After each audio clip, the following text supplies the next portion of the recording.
현대중공업이 노조의 극심한 반발에도 불구하고 물적 분할 주주총회 안건을 통과시켰습니다. 대우조선 인수가 절차가 무난히 진행이 되고 있는데요. 후폭풍은 그런데 만만치가 않을 것 같습니다. 왜 이런 심각한 갈등이 있었는지 그리고 향후 절차는 어떻게 되는지 권순우 기자와 함께 이야기 나눠보도록 하겠습니다. 지난 금요일 오전에 꽤 긴박하게 이야기가 전개되지 않았습니까? 예. 주총장 장소도 바뀌고 예. 어떻게 됐었는지 한번 쫙 정리를 해볼까요? 예, 그 현대중공업 물적 분할 안건을 통과시키려고 했던 주주총회장은 노조원 한 500여 명이 점거를 했고 경찰이 공권력을 투입할 수도 있다라는 우려가 제기되면서 굉장히 과격한 시위로 진행될 것이라는 우려가 제기됐습니다. 그 현장에 다녀온 그 김승교 기자의 리포트를 먼저 보시겠습니다. 울산 한마음회관에서 변경된 현대중공업 주총장입니다. 보시는 것처럼 벽에는 구멍이 뚫렸고 연단 바닥은 소화기 분말로 아수라장이 됐습니다. 500여 명의 노조원들이 점거했던 원래 주총장을 피해 현대중공업은 이곳으로 장소를 바꿔 10분 만에 물적 분할 안건을 통과시켰습니다. 현대중공업의 대우조선 인수를 위한 절차는 예정대로 진행이 됐지만 갈등은 진정될 기미를 보이지 않고 있습니다.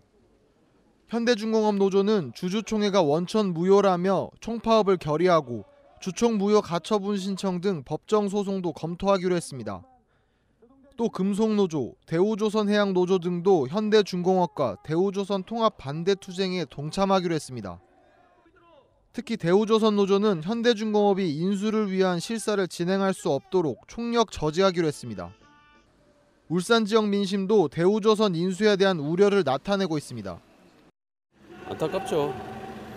일단 회사 자체가 이제 뭐 소위 말해서 막말로 얘기하면 벌어먹을 거 다 벌어먹었고 노동자 입장에서는 되게 배신감도 느끼고 좀 안 그렇겠습니까?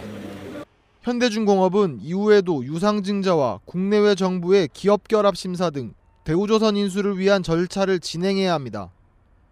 현대중공업과 대우조선을 통합해 출혈 경쟁, 저가 수주를 막고 글로벌 최대 조선사로 재탄생하는 과정은 험난하게 진행되고 있습니다. 머니투데이 방송 김승교입니다. 자, 그런데 이제 이 내용을 좀 정리해봐야 될 것 같습니다. 현대중공업 노조가 이런 물적 분할에 반대하고 있는 이유의 골자는 뭡니까? 예, 사실 그 현대중공업이 대우조선을 인수한다는 이야기가 처음 나왔을 때만 하더라도 현대중공업 노조가 이렇게 극렬하게 반대를 하진 않았습니다. 예. 이전에 그 대우조선 노조 같은 경우는 찬반 투표에서 한 90% 이상이 반대를 했는데 현대중공업 노조 같은 경우는 52% 정도만 근소한 차이로 그 반대하는 의견이 좀 많긴 했지만 그렇게까지 일방적으로 반대하는 입장은 아니었습니다. 하지만 현대중공업 노조가 반대, 그 심리가 급반전하게 됐던 거는 물적 분할 계획이 발표된 이유입니다.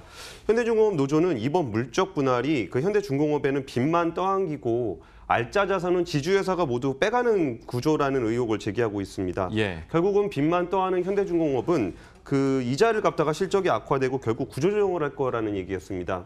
그래픽에서 보시면은 현대중공업과 지주사는 각각 자산을 11조, 13조 원을 나눠 갖게 됩니다. 다만 부채는 현대중공업이 7조 원으로 한국조선해양 1,600억 원에 비해서 훨씬 높은데요. 그것 때문에 부채 비율이 현대중공업이 훨씬 높아지는 구조가 되는 겁니다. 근데 이 부분은 좀 또 한번 짚고 넘어가야 될 것 같네요. 그러니까 빚만 다 떠안게 되면 당연한 거잖아요. 회사 자산이 안 좋아지고 구조정으로 갈 수 있다는 시나리오. 예. 사실입니까? 예, 근데 그 물적 분할에 대한 약간의 오해가 좀 있다라고 보실 수 있을 것 같은데요. 예. 물적 분할 같은 경우는 사업 부문을 나누는 거기 때문에 조선 사업을 하는 부문의 자산과 부채가 넘어가는 구조입니다. 그렇다고 해서 그 부채가 많은 부채가 다 그 이자를 갚아야 되는 재무적으로 부담이 되는 부채라고 좀 보기는 어렵습니다. 그 수주산업의 경우에는 배를 짓기 위해서 그 선사로부터 선수금을 받아오게 되는데요. 그 선수금을 가지고 이제 배를 짓는 데 돈을 쓰게 되는 겁니다. 예. 그때 그 선수금이 부채로 인식이 됩니다.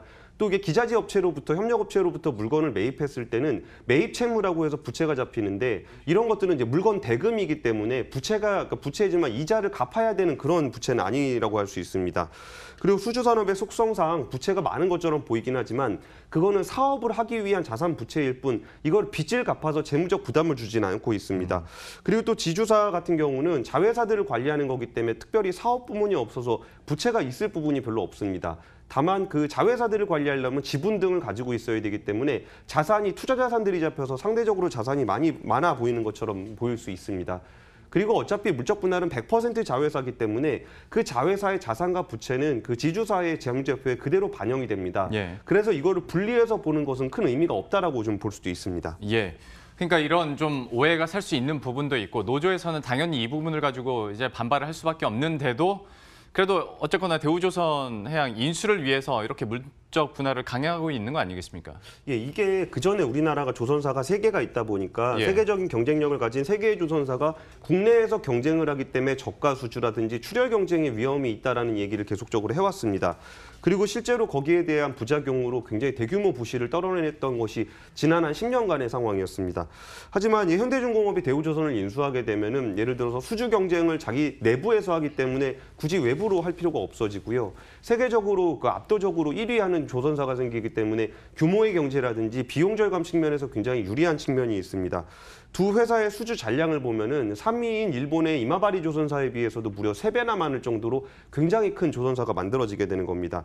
그러면 규모의 경제를 통해서 비용을 아끼면서 어떤 생산성도 대폭 향상할 수 있을 것으로 기대하기 때문에 두 조선사를 합치려고 하는 겁니다. 앞으로의 참 흐름도 계속 눈여겨봐야 될 것 같은데 이게 또 만만치가 않을 것 같습니다. 뭐 실사단이 대우조선해양 거의 갔다가 40분 만에 철수했다라는 소식까지 속보로 들려오고 있는데 앞으로는 어떻게 될 것 같습니까?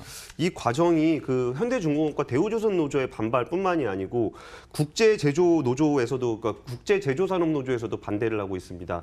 하지만 반대 이유가 좀 다르다고 볼 수 있는데요. 현대중공업하고 대우조선이 합치게 되면 아까 말씀드렸던 것처럼 그 통합으로 인한 경쟁력이 굉장히 높아집니다.